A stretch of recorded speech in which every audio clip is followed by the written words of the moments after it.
तो नमस्कार, जय श्री राम दोस्तों। स्वागत है आप सभी का अच्युत दीपक ब्लॉग के इस फ्रेश वीडियो में। और दोस्तों, आज की वीडियो अयोध्या आने वाले यात्रियों के लिए काफ़ी ज़्यादा स्पेशल वीडियो होने वाली है, क्योंकि इस वीडियो में हम डिस्कस करने वाले हैं अयोध्या के कुछ ऐसे टॉप 10 टूरिस्ट प्लेस जहां पे जब आप अयोध्या में आते हो तो जाना बहुत ज़्यादा अनिवार्य है। इसमें से 7 ऐसे स्थान होने वाले हैं जहाँ पे तो आपको बिल्कुल जाना चाहिए, और बाकी के 3 स्थान ऐसे रहेंगे कि जहाँ आपकी इच्छा हुई तो आप जाओ, वरना ना जाओ। तो बाकी इस वीडियो में लास्ट तक बने रहिएगा, क्योंकि इस वीडियो में हम पूरी की पूरी डिटेल आपको देने वाले हैं कि अगर आप अयोध्या आते हो तो एक दिन में कहाँ कहाँ पर अयोध्या को अच्छे तरीके से एक्सप्लोर करते हो। और अगर चैनल पर नया हो तो कर देना सब्सक्राइब और वीडियो को लाइक कर देना। तो चलिए बिना देरी के इस प्यारे से ब्लॉग को शुरू करते हैं। तो दोस्तों, अभी जो हम पहली लोकेशन पर अपनी आए हुए हैं, ये 2 लोकेशनों का कॉम्बिनेशन है, मतलब राम की पैड़ी और सरयू घाट। तो अभी प्रेजेंट टाइम में मैं राम की पैड़ी पर हूँ, और ये जगह भी बहुत ज़्यादा महत्वपूर्ण है आपके लिए और पर्यटकों और तीर्थयात्रियों का, तो समझ जाओ मुख्य आकर्षण का केंद्र है। वैसे मैं आपको दिखाता हूँ तो यही राम की पैड़ी प्रसिद्ध इसलिए है, जानी इसलिए जाती है क्योंकि प्रतिवर्ष यहाँ पर भव्य दीपोत्सव जैसा कार्यक्रम आयोजित किया जाता है, जिसमें असंख्य दीपों हर वर्ष अयोध्या स्वयं के रिकॉर्डों को बनाती है और तोड़ती है। बाकी ये घाट पे जो राम की पैड़ी है, इसमें भी सरयू घाट का ही जल उस बड़े बड़े 5 वाटर पंपों के द्वारा लाया जाता है, जिससे जब आपके साथ अगर छोटे बच्चे हों तो वो अपने आनंद यहाँ पे ले सकते हैं, आनंद उठा सकते हैं। लुत्फ उठाने के लिए काफी सही जगह होने वाली है। मगर एक टिप हम और देंगे कि अगर आप अपनी फैमिली के साथ आते हो, पूरा फैमिली के साथ, और वास्तव में स्नान करना चाहते हो, स्नान का महत्व लेना चाहते हो, तो आप प्लीज सरयू घाट पे ही नहाइएगा। बाकी आप शाम के समय यहाँ एंजॉय करने आ सकते हैं कि थोड़ा बहुत घूम टहल सकते हैं। हर चीज के लिए जगह काफी परफेक्ट होने वाली है, बट नहाने के लिए मैं आपको सरयू घाट ही सजेस्ट करूंगा। तो यहाँ से आप इसको देखो, ये घाट भी इसीलिए वजह से हमने इसको नंबर 1 लोकेशन पे रखा है। अभी हम चलते हैं सरयू घाट को दिखाते हैं। बाकी इसका मुख्य इतिहास यह रहता है राम की पैड़ी का कि पुराने समय में, त्रेता युग में, मर्यादा पुरुषोत्तम श्री रामचंद्र जी इसी स्नान पर अपने अनुज के साथ, लक्ष्मण जी के साथ आते थे, ऐसे ही विहार करते थे, टहलते थे। और उसके बाद से सभी जितनी माताएं थी, जितने उनके पात्र थे रामायण वाले, सभी के यहाँ पर एक एक घाट नामांकित किए गए थे जिसमें वह स्नान करते थे। लेकिन अब जीर्णोद्धार के बाद इन सभी घाटों को एक ऐसा प्रारूप दे दिया गया है, और 5 बड़े बड़े फाउंटेन के द्वारा बढ़िया जो है फर्स्ट क्लास, यहाँ पे देखिए पत्थर पे इस तरीके का फाउंटेन चलते रहता है, जिसमें यात्रीगण श्रद्धालुगण आनंद लेते रहते हैं। तो अभी हम आ चुके हैं राम की पैड़ी से डायरेक्टली सरयू घाट के पास, और ये सरयू घाट का मुख्य आरती घाट रहता है, जो कि आप बैकग्राउंड में अपने देख पा रहे होंगे मेरे। ये पूरा एरिया रहता है मुख्य आरती घाट, जो महर्षि शशिकांत दास जी के द्वारा आंजनेय सेवा संस्थान के तत्वाधान में आयोजित होता है हर सायंकालीन, सवेरे और शाम को। बहुत ही भव्य भीड़ होती है, और अब तो भीड़ को देखते हुए ये सब व्यवस्थाएं अतिरिक्त बैरिकेडिंग की भी कर दी गई हैं। अब बात कर लेते हैं सरयू घाट की। तो सरयू नदी जो है, सरयू माँ, इसके किनारे पूरे लगभग मान के चलिए अनेकानेक घाटों की अद्भुत श्रृंखला है, और उन्हीं श्रृंखलाओं में से कुछ बहुत ही महत्वपूर्ण घाट हैं, जैसे मुख्य आरती घाट, और एक हो गया हमारा गुप्तार घाट, गोप्रतार घाट, जो कि आगे वीडियो में वो भी लोकेशन हम दिखाएंगे। और बाकी ये पूरी की पूरी सरयू घाट पे समझ जाइए, कह सकते हैं सरयू की घाटों की एक श्रृंखलाओं में ये वर्णित है। बाकी जो श्रद्धालुगण स्नान करना चाहते हैं उनके हेतु वहाँ पर एक पर्याप्त बैरिकेडिंग की गई है प्लास्टिक बॉक्सेस की, जिससे कि डूबने का खतरा जो है वो कम रहे, और बच्चे बूढ़े जो भी हों आराम से सुविधाजनक रूप से स्नान कर पाएँ। तो यह स्थान भी आपके लिए आना बहुत ज़्यादा अनिवार्य रहता है। यहाँ आकर सबसे पहले जो है आप अपने तन को पवित्र कर लेंगे, और आपको एक अनुमति मिल जाएगी कि आप अयोध्या नगरी में भव्य रूप से कहा जाए दर्शन कर सकते हैं, घूम सकते हैं, विजिट कर सकते हैं और भी अन्यत्र स्थानों को। तो सरयू घाट और राम की पैड़ी आपको हमेशा आपके हिट लिस्ट में नंबर 1 पे होना चाहिए, ताकि आप यहाँ स्नान करने के बाद ही अपनी अयोध्या की आगे की यात्रा को प्रारंभ करेंगे।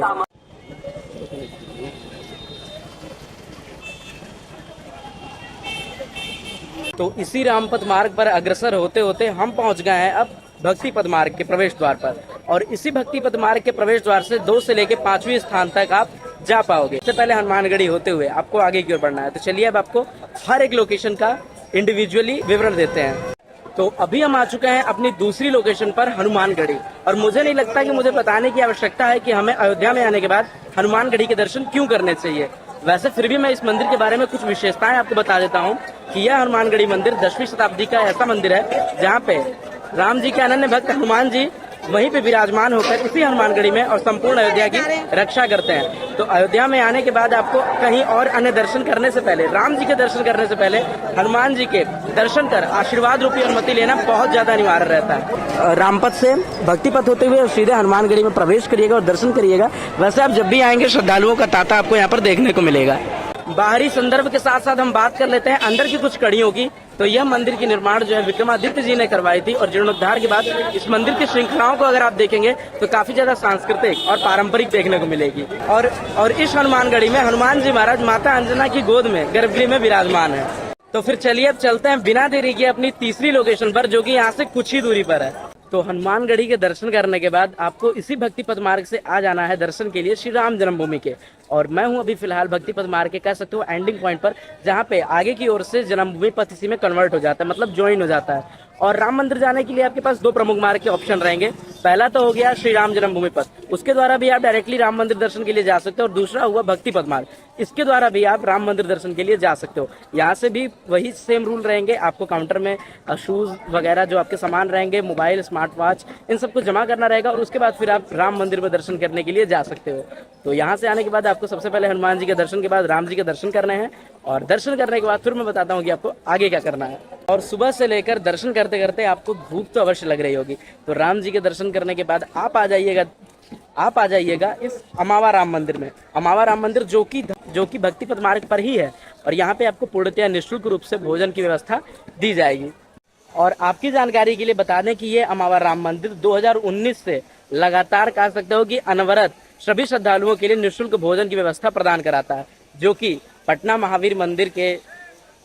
महावीर मंदिर और किशोर कुणाल जी के तत्वाधान में आयोजित रहता है, जहाँ पे कुछ निम्न प्रक्रियाएं हैं जो मैं आपको इस वीडियो में बताऊंगा कि कैसे फिर आप यहाँ पे भोजन प्रसाद प्राप्त कर सकते हो। तो बात करें यदि अमावा राम मंदिर में भोजन प्रसाद पाने की, तो सबसे पहले आपको जो है सामने काउंटर दिख रहा है, इसी काउंटर यानी कि राम रसोई के काउंटर से आपको इस तरीके की एक पर्ची लेनी है जो भैया अभी हमें अंदर से दे रहे हैं। और इस पर्ची में आपको एक अपनी कोई भी गवर्नमेंट आईडी, आधार और अपना नाम जितने भी लोग हों डाल के सबमिट करने के बाद आपको यहाँ पे फिर से इस पर मोहर लगवाना है। एक पर्ची पे 16 लोग की लिमिट है, 16 लोग तक भोजन कर सकते हैं। और इस पर्ची पे जैसे ही आपके मोहर लग जाएगा साइन करने के बाद, वैसे ही आपको अनुमति मिल जाएगी इस अमावा श्री राम मंदिर में प्रवेश करने की, जहाँ प्रतिदिन हजारों की संख्या में लोग भोजन ग्रहण करते हैं। इस पर्ची को लेने के बाद आपको बिल्कुल गर्व से घुसना है मंदिर के अंदर। और यहाँ पर आपको देखने को मिलेगी कि श्रद्धालु पंक्तिबद्ध होकर बैठे हुए हैं। और भोजन प्रसाद की यदि बात करें तो इसमें प्रतिदिन के मुकाबले चावल, सब्जी, दाल, पूड़ी, कोफ्ता और साथ ही साथ पापड़, चिप्स की भी व्यवस्था प्रोवाइड की जाती है, जो कि बहुत ही ज़्यादा हाइजीन और शुद्धता के साथ बनाया जाता है। वैसे मैं एक आपको रिकमेंड ये करूँगा कि आप पहली लाइन में ही आना। रामलला के दर्शन करने के बाद अब आपको आ जाना है इसी भक्ति पथ मार्ग पे दशरथ महल पे। और ये दशरथ महल चक्रवर्ती सम्राट महाराजा दशरथ जी का महल है और मान्यता अनुसार राजा दशरथ अपनी समस्त पटरानियों के साथ इसी महल में निवास किया करते थे। इस दशरथ महल के अंदर आपको मुख्य रूप से रामलला और उनके भाइयों के बाल रूप के बहुत ही दिव्य दर्शन होंगे और साथ ही साथ अद्भुत प्रांगण के भी दर्शन होंगे। दशरथ महल के प्रांगण में प्रवेश करते ही आपको सर्वप्रथम इतनी खूबसूरत और सांस्कृतिक पारंपरिक भवन देखने को मिलेगी, जिसके समस्त दीवारों पर राम नाम और चौपाई अंकित है। उसके अंदर के परकोटे में जब आप प्रवेश करेंगे तो श्रद्धालुओं का एक अद्भुत तांता आपको देखने को मिलेगा। हालांकि जब मैं गया हुआ था तो ये सारे के सारे कपाट बंद थे जिसमें रामलला की सभी छवियाँ थी। अब चलिए चलते हैं अपने 5वें लोकेशन पर, जो कि रहता है हमारा कनक भवन। और यह कनक भवन इतना प्रसिद्ध और विख्यात है क्योंकि यह कनक भवन माता कैकेयी ने मात्र सीता माता को मुँह दिखाई में भेंट कर दिया था और मान्यता अनुसार त्रेता युग में संपूर्ण ये सोने का भवन था। इस मंदिर में जैसे ही आप प्रवेश करेंगे इसकी खूबसूरती आपको अपनी ओर खींच लेगी और आपका मन करेगा कि इस मंदिर से उठकर कहीं जाए ही ना। हालांकि इस मंदिर में युगल छवि राम जी और सीता जी की भव्य सोने के मुकुट वाली छवि विराजमान है, जिसका दर्शन कर श्रद्धालु धन्य होते हैं। तो चलिए अब चलते हैं 6वीं लोकेशन। आज की वीडियो की 6ठी लोकेशन हमारी रहती है श्रीमद् वाल्मीकि रामायण भवन। अब मैं बताता हूँ कि यहाँ आना आपके लिए जरूरी क्यों है।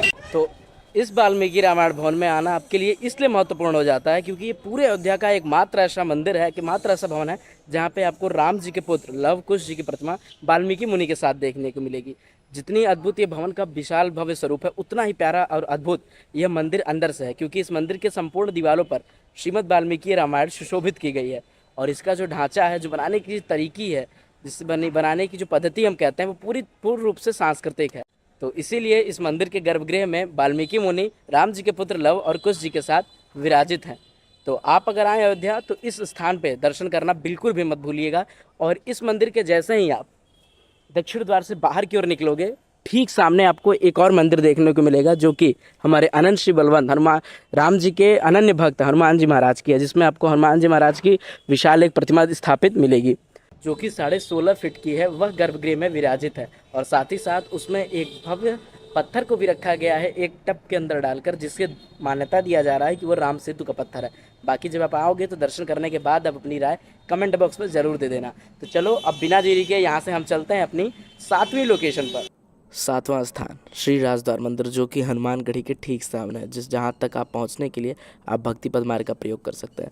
इस भवन के अंदर श्री राम लला और उनके तीनों भाइयों की साथ में बहुत ही भव्य प्रतिमा गर्भगृह में विराजित की गई है। और मान्यता अनुसार यह मंदिर का निर्माण विक्रमादित्य जी ने कराया था, जो कि तकरीबन आज से 1500 वर्ष पुरानी है। और इसका ढांचा आप देख सकते हैं, जिसे देख कर ही पता चलता है कि इसका शिखर कितना दिव्य है। और इसकी जो गढ़ाई है, जो बनाने की नक्काशी की गई है, वो तो बिल्कुल अद्वितीय है। तो इसको देखकर आपके मन में एक ही बात अपने आप आ जाती होगी कि ये आज की नहीं बल्कि आदिकाल से है। कहा जाता है कि श्री राम जी ने वनवास की यात्रा इसी मंदिर से होकर शुरू की थी, और उनके बाद के काल में इसके शिखर के ऊपर स्वर्ण कलश लगाकर स्थापित किया गया। और जितने भी राजकार्य के निर्णय होते थे वह इसी स्थान से लिए जाते थे। तो आप यदि अयोध्या आओ तो इस स्थान को बिल्कुल भी मिस मत करना, क्योंकि यह स्थान भी काफ़ी ज़्यादा महत्वपूर्ण है। तो चलो अब चलते हैं अपनी 8वीं लोकेशन पर, जो कि है हमारी श्री राम जन्मभूमि कार्यशाला। और यह कार्यशाला वही स्थान है जहां पर नेपाल की गंडकी नदी से प्राप्त किए हुए शालिग्राम पत्थर और साथ ही साथ देश के अन्य स्थानों से लाए पत्थर, जो राम मूर्ति के लिए प्रकाशन हेतु आए थे, उन्हें स्थापित करके रखा गया है, एक जगह स्टोर करके रखा गया है। और यहाँ पे अगर आप देखेंगे तो सर्वप्रथम आपको नेपाल की गलेश्वर धाम से आई पोखरा से 2 शिलाएँ देखने को मिलेगी, जिन पे मूर्ति बनाने का काम इसलिए प्रतिबंधित कर दिया गया क्योंकि ये स्वयं में ही भगवान है शालिग्राम, तो इनके ऊपर छेनी या हथौड़ी का प्रयोग वर्जित माना गया है। तो आप भी प्रणाम करिए, आशीर्वाद लीजिए, हम तो कर ही रहे हैं। और साथ ही साथ इस कार्यशाला में अभी कुछ दिन पहले एक भीषण दुर्घटना हो गई थी, जिसमें कि आग लग गए थे। खैर उसमें किसी की जान माल का कोई हानि नहीं हुई। और इसी मंदिर में आपको राम मंदिर का कॉरिडोर में लगने वाली और भी कई सारी मूर्तियां देखने को मिलेंगी। तो आप यहाँ ज़रूर आना। ये राजस्थान की ऐसे आई शिलाएँ हैं।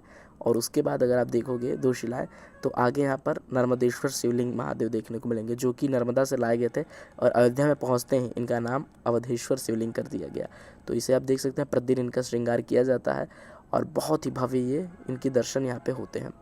यहाँ आज की लोकेशन 8वीं जहाँ आपको आना है कार्यशाला के बाद, वह रहती है गुप्तार घाट। गुप्तार घाट जहाँ पर अभी वर्तमान में सरयू का रिवर फ्रंट बनाने के साथ साथ इसकी रिडेवलपमेंट की प्रक्रिया की जा रही है, जीर्णोद्धार किया जा रहा है, जहाँ पे आपको पोकलैंड और साथ ही साथ सरयू की जी से बालू निकालने वाली मशीनें सब आपको सरयू जी में तैनात मिलेंगी।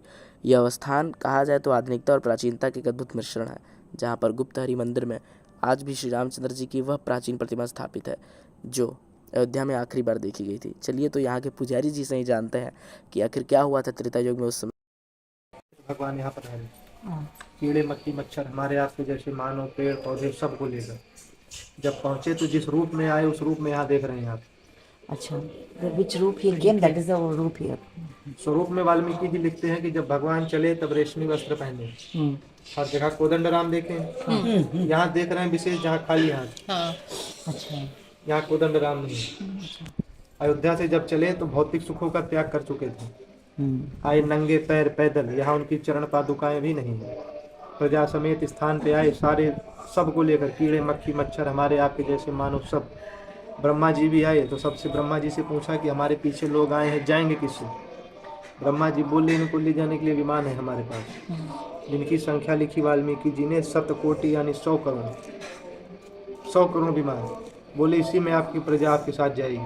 प्रजा समेत भगवान सरयू जी में प्रवेश किए, जल का स्पर्श हुआ तो रूप बदल गया, सबके दिव्य रूप से भगवान का वैष्णव रूप हुआ। उसी विमान में बैठकर सब उनके साथ उनके साकेत राम अवतार यहाँ पूरा हुआ। राम अवतार यहाँ पूरा हुआ।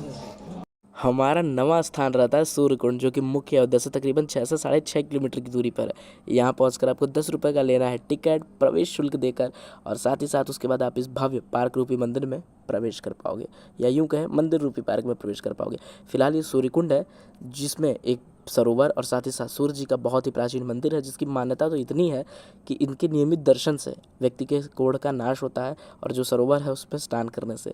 पहले हम आपको इस मंदिर के दर्शन कराते हैं, उसके बाद पुजारी जी के द्वारा इस मंदिर की जो गाथा रहेगी, जो वर्णन रहेगा, वो आपको सुनाएंगे। यही पुजारी जी हैं यहाँ के, जो करता धरता है। और देखिए सूर्य नारायण की कितनी दिव्य प्रतिमा स्थापित की गई है। जा करके जल ले आओ, ढूंढने नौकर ढूंढने लगा जल, उसको वही गंदा जल मिला। वो गंदा जल ले जाकर के राजा को दिया। राजा के शरीर में कुष्ठ रोग था, जिसको कोढ़ कहते हैं। वो जल जहाँ जहाँ लगा तुरंत उनका ठीक हो गया तत्काल। मंदिर का द्वार पूरब दिशा का है। सागर में सागर में पूरब दिशा में घाट नहीं बना है। उत्तर है, दक्षिण है, पश्चिम, 3 दिशा में घाट बना है। वो रानी घाट है। सूर्य देवता जब उदय होते हैं सुबह, तो 12 कला करके उदय होते हैं। अगर अभी तक आप लोग इस वीडियो में जुड़े हुए हो तो आप सभी का बहुत बहुत धन्यवाद। वैसे मैंने 10 लोकेशन पूरी कर दी, पर उसमें नंबरिंग थोड़ी इशू हो गई थी। पर उम्मीद करूंगा कि आपको आज की वीडियो पसंद आई होगी। पसंद आई होगी तो वीडियो को लाइक कर दीजिएगा, चैनल पर नया हो तो सब्सक्राइब करिएगा। और हाँ, अगर इस वीडियो में कोई भी मिस्टेक रहता है तो कृपया उसको इग्नोर करके कमेंट में बताइएगा कि क्या मिस्टेक थी, उसे मैं आगे से सुधारने का प्रयास करूँगा। बाकी जो डिटेल है वो आपको मेरे डिस्क्रिप्शन बॉक्स में मिल जाएगी। और किसी भी तरीके की और जानकारी के लिए आप मुझे मेल या फिर डिस्क्रिप्शन में दिए गए नंबर पर कॉन्टैक्ट कर सकते हैं। धन्यवाद। जय श्री राम, जय श्री राम, हर हर महादेव।